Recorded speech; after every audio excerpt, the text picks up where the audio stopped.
Obrigada, senhor presidente, senhores senadores, senhoras senadoras, que nos acompanha pela rádio, pela TV Senado, pelas redes sociais, os nossos convidados que estão aqui. Fazer uma saudação.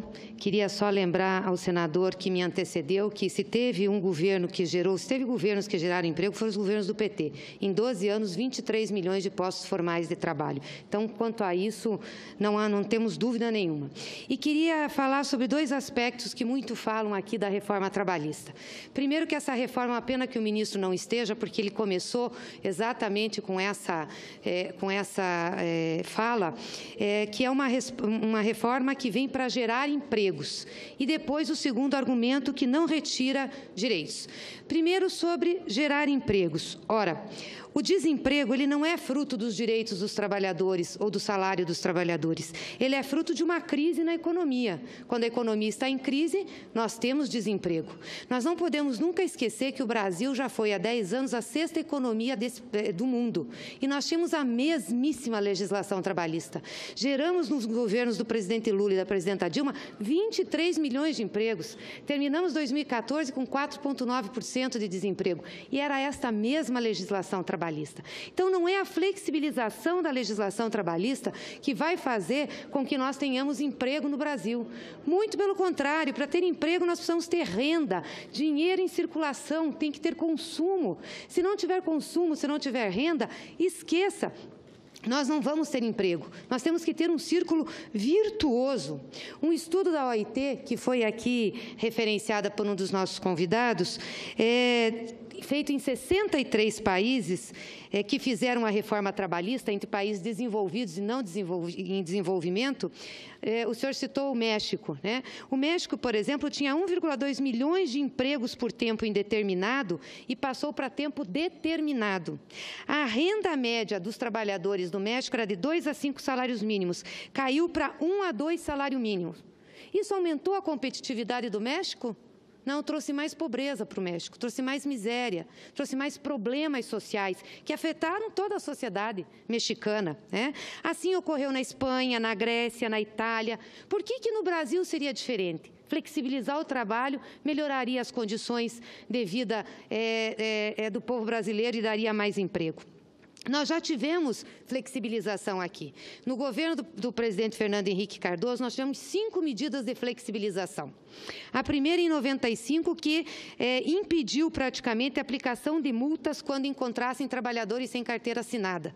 Você tinha que primeiro ser pedagógico. Então, você não aplicava a multa, era pedagógico, dizia, olha, o senhor tem que registrar a carteira do seu empregado. A segunda foi uma lei em que teve a introdução do contrato de trabalho temporário para gerar empregos. Eram os trabalhos temporários.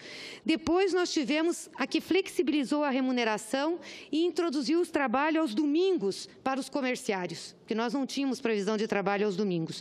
Depois, tivemos a que permitiu a decisão temporária por 5 meses, só com o salário do seguro-desemprego. E eu pergunto, gerou emprego nesse período? Esse período do governo do presidente Fernando Henrique, na década de 90, foi um dos períodos que nós tivemos os mais altos índices de desemprego.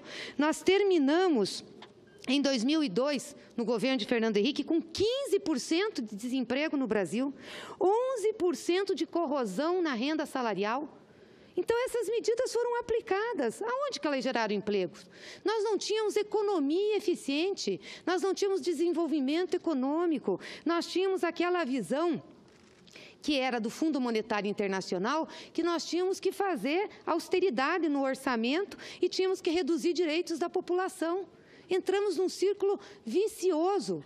É isso que nós não podemos admitir de novo. E tínhamos 75% de desempregados. Então, é falácia dizer que flexibilização vai gerar emprego. Desculpa, senhores, não vai gerar. Pode gerar mais lucro para quem está empregando, mas gerar emprego não. Ou se gerar, vão ser empregos muito frágeis, com pouco salário, e isso não vai fazer bem para a economia do país. A outra falácia é que não retira direitos. Ora, por favor, é muito clara a legislação, é só ler o projeto. Retira direitos, sim. Acaba com as horas de deslocamento, que não fazem mais parte da hora remunerada, dispensa em massa sem negociação coletiva, tem rescisão por acordo com metade do aviso prévio e multa do FGTS. Como não retira direito?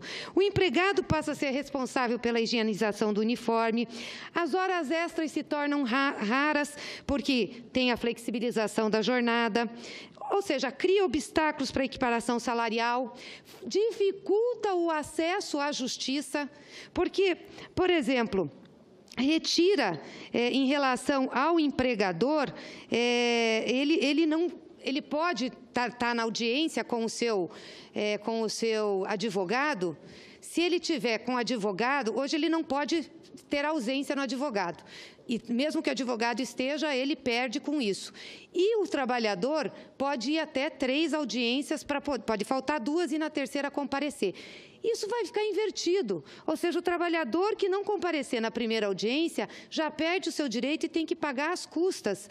E o empregador que mandar só o empregado, ele não vai ser considerado ausente da ação. Então, nós estamos invertendo, claro que retira direitos. Nós temos que ter cuidado com isso. Esse é um país que garante poucos direitos e proteção às pessoas que mais precisam. E aí eu queria fazer algumas outras considerações aqui sobre a questão de judicialização.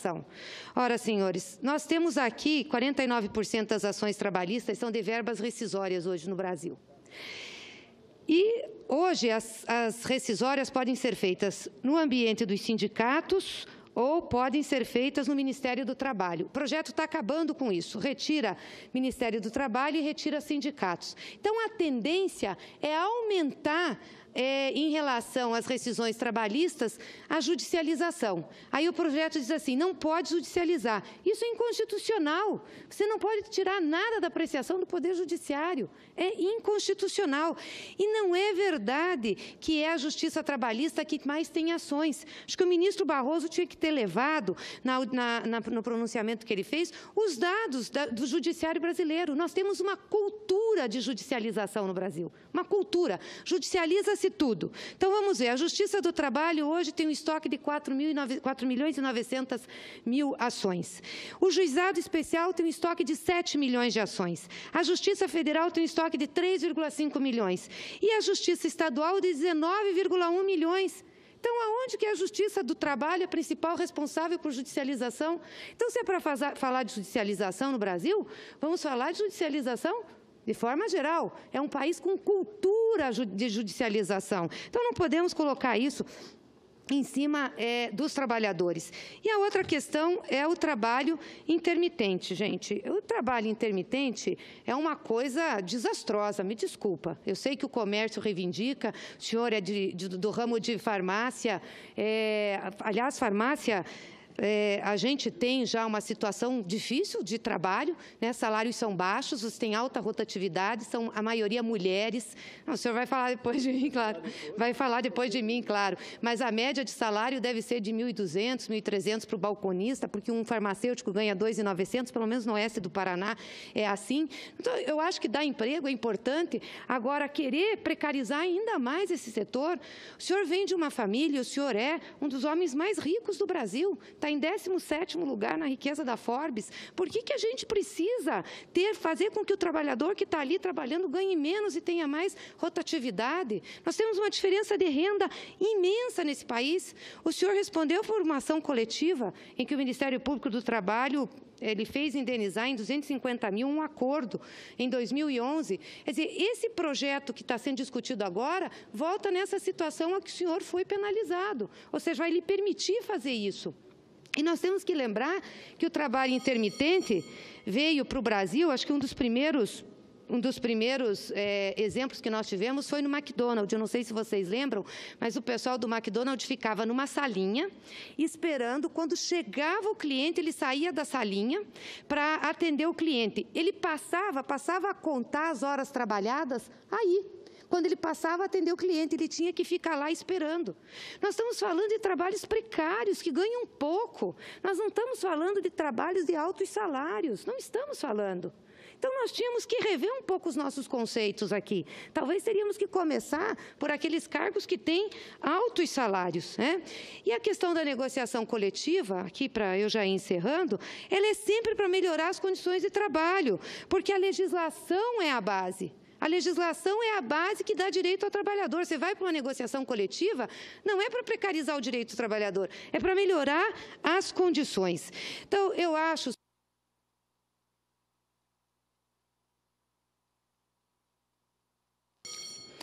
Então, eu acho, senhores senadores e senhoras senadoras, não é uma questão de popularidade ou impopularidade, de voto ou não de voto. É uma questão de solidariedade, de justiça social, de construir um país com visão de desenvolvimento para todos, que a gente possa ter inclusão. É isso que está em jogo na discussão desta reforma trabalhista e que estará em jogo também na discussão e na votação da reforma previdenciária. Muito obrigada, senhor presidente.